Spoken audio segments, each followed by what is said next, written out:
What's up? Honor Hammer 26 here, and I wanted to do a SummerSlam themed video, and everybody else has been putting up like their best SummerSlam matches and what they think of individual Summers, or what they thought of like all the SummerSlams, not just like a quick review of each. I want to do kind of an in-depth review of one of them, and I felt it was good that I have sentimental value with SummerSlam 2005, so I thought I might want to do a review of that.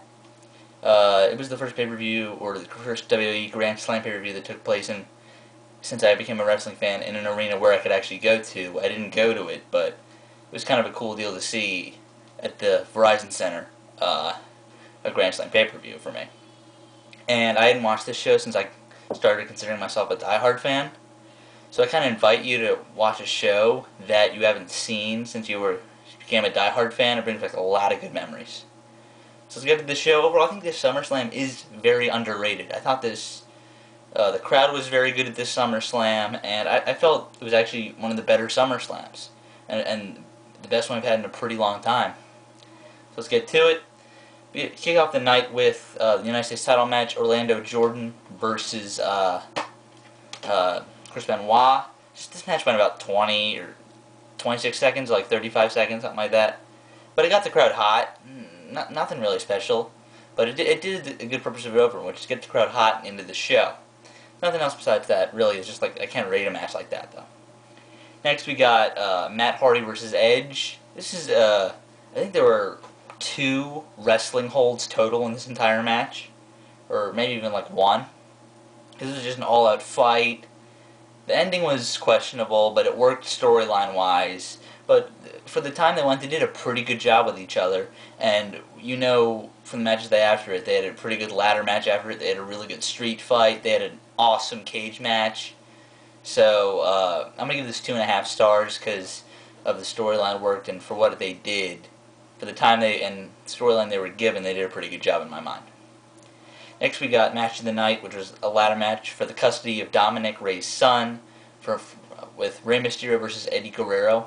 This match was very reminiscent of the Bash match Rey Mysterio had with Chris Jericho, because Rey just go out there and be himself with a guy who's a little bit bigger than him but can still high fly around a little bit and is a great technical wrestler like a Chris Jericho or an Eddie Guerrero. And in this match it was just a lot of great ladder spots. You hadn't seen a ladder match between 2 smaller guys in a very, very long time. So it was great to see that, and they just had a lot of great spots and a lot of storyline involved in this match, and just had a ton of emotion, I guess would be a good way to put it, because Rey, I think Taz put it best on commentary. He had to wrestle his ass off in this match, and they both wrestled their butts off and had a lot of great moments in this match. And I really, really, really, really liked it. 4 1/4 stars. I actually prefer this match over the Bash match. That's just me.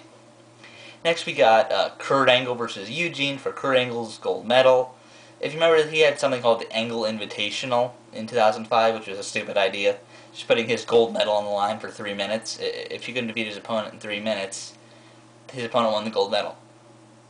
And this match, Eugene had not been beaten by Kurt Angle in a 3-minute time period previous to this, so Kurt Angle got a no-limit time match for the gold medal, and this was basically an extended squash of Eugene. Kurt Angle just got a lot of offense in, and Eugene got some, but not as much as he probably should to make this a good match. But Eugene made Kurt Angle look strong in this match, because Kurt Angle went on to face or challenge for the WWE Championship at Unforgiven the next pay-per-view after this. So this is a good squash, but it's squash, so only 2 stars here. But then, I don't see why people don't consider this a great SummerSlam, or at least a good SummerSlam, 8.0 or higher. I'm going to give it an 8.0, but because the final 4 matches on the card were all at least good. I mean, that's all you can ask for. We did have a great match, so I consider that a pretty good SummerSlam, especially because a lot of the SummerSlams are 8.0s, like 08 was an 8.0. I'm expecting this year's kind of be a little worse than that, but that's fine. 07 was okay in my opinion, and 06 was also okay. So the first match we got was the WrestleMania 21 rematch, Undertaker versus Randy Orton.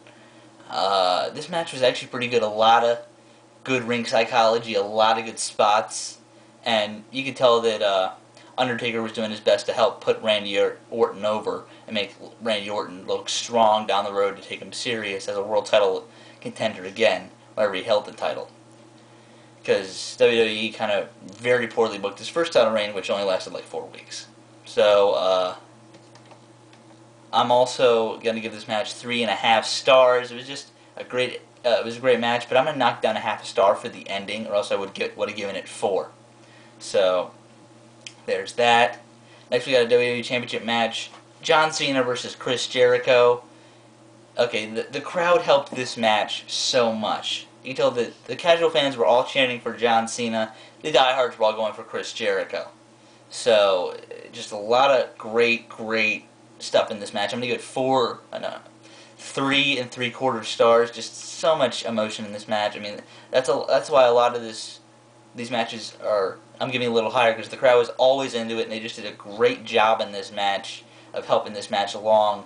These two could put on a good match anyway, but it helped it a lot. I kind of bumped it up a 1/4 star because of the crowd in this match, and just Cena was coming into his own as a champion. This was when the stars started to turn on John Cena because he was looking strong against everybody.